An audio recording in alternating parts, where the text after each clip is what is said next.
So here we are with Christy Acker, past board member, captain, ladies captain, captain of the mixed committee? Captain's Committee. Captain's Committee, and a huge contributor to the competitive golf.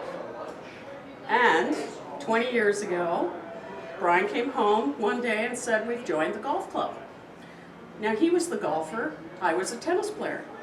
But my tennis buddies were playing golf. So I did not want to get left behind, so I said, okay, I'll play golf. So for 2 years, I was one of the ladies who was learning to play golf at Granite Golf. And all I hit was a 7-iron for 2 years. Then I decided to get a little more serious, and I would like to think that I am now a golfer. I no longer play tennis because I don't want it to mess up my golf game. So that has been the joy of learning and being a part of Granite Golf. And when we're away golfing somewhere and we come home to Granite Golf, it's always the best feeling in the world. We absolutely love it here. Well, a huge contribution, and confidentially, somebody was in the 30s today on the back nine. Do you know who that was?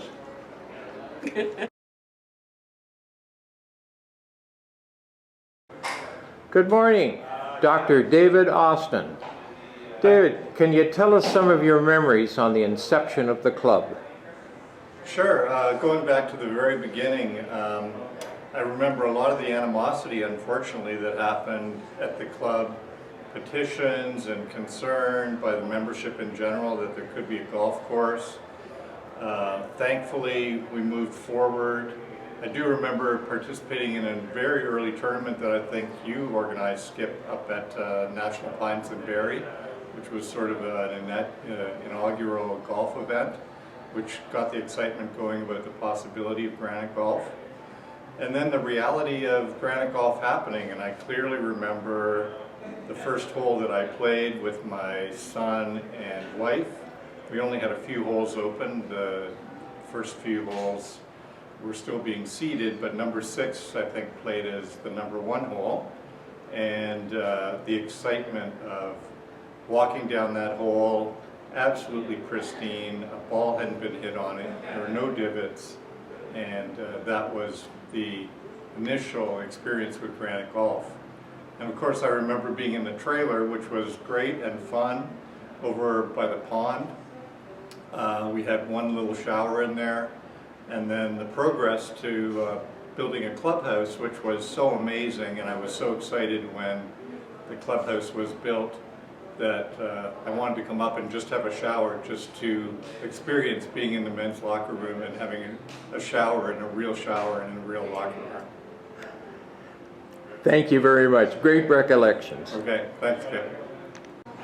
We welcome Bob Horry, class of '64, physical and health education, University of Toronto, international hockey player, renowned tennis player, 9-hole golfer known as the 9-hole wizard. Welcome, Bob. Thank you, Skip. Thank you. Skip and I go back a long way. Skip was at U of T in those wondrous years. As a matter of fact, I graduated twice, 64 and 66. So after 64, I went to Europe and played hockey. But anyway, my recollections of golf are minimal. I never had a desire to play golf.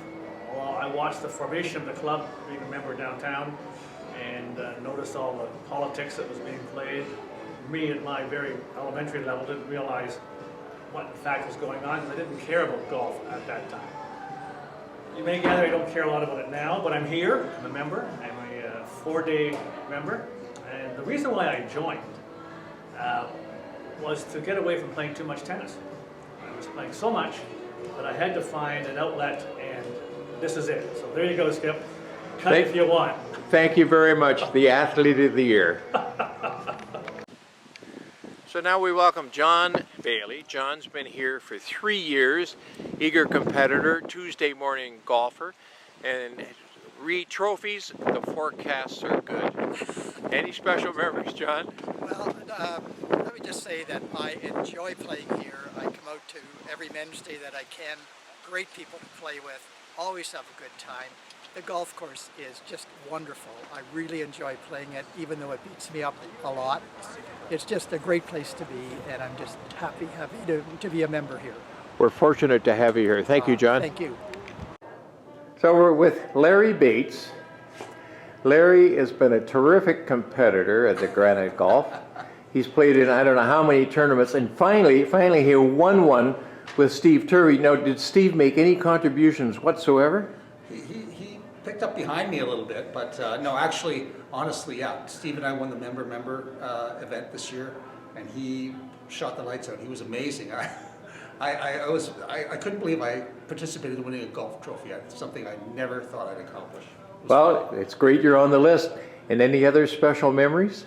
You know, once I was playing just on my own one morning, and there was a group of people being toured around the course as potential new members. And I hit a shot on number 6 that ended up about a foot from the cup. It's probably the best shot I ever made on that hole. And the crowd of people saw the shot and clapped very nicely, like a gallery would at a professional event. So that was probably the highlight of my golf career until Steve Turvey won that trophy for us. Well, you've been a terrific member, and I know you joined just after the founding membership. Yeah. And thanks for being with the club for just about 20 years. It's been wonderful and a real pleasure. Thanks, Skip. Thanks, Larry. I'm with Earl Biederman, a founding member from the get-go, terrific in attracting members, and we had a number of events which Earl sponsored to get people into the club. He's been on a few committees. He's been on marketing committee, and he's been on the mix committee. And have you won any trophies, Earl? In fact, yes. Ann and I won the inaugural Divorce Open with very, very high handicaps. It was a Stableford arrangement in those days. And that we peaked pretty much, except for one other success that I had that was a little odd. I can speak to that. I won the father-child with an adopted child. It was Jess Sheehan and me, and she had no parents available at that time, and I had no children available at that time. And we won with a miraculous shot on the extra hole, where the star golfers of the club were all amazed in disappointment at what happened, and I can explain that to somebody whenever they want.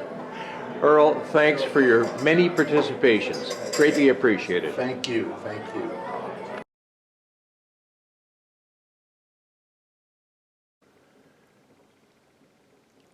Don, have you got any favorite recollections of the golf club?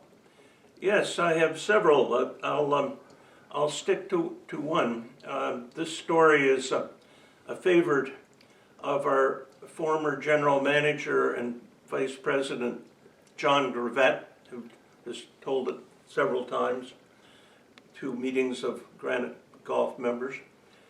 Before the clubhouse was built, the golf clubs of the members were stored in the big red barn where the horses used to be, and each member had a membership name and a stall number on their bag tag.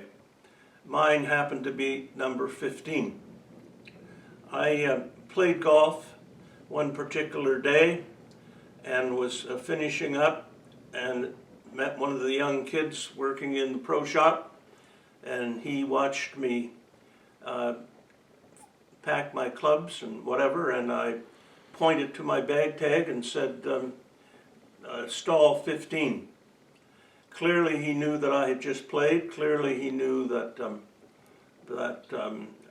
I wanted my clubs put in storage in their usual place. That was at early afternoon. The next morning at 6:30 a.m. I got a call. A lady friend said, "Don't you dare answer that. It's 6:30 in the morning." I said, "Well, because it's 6:30 in the morning, it might be urgent." So I picked up the phone, and who was on the phone but the head professional of Granite Golf, Adrian Vining.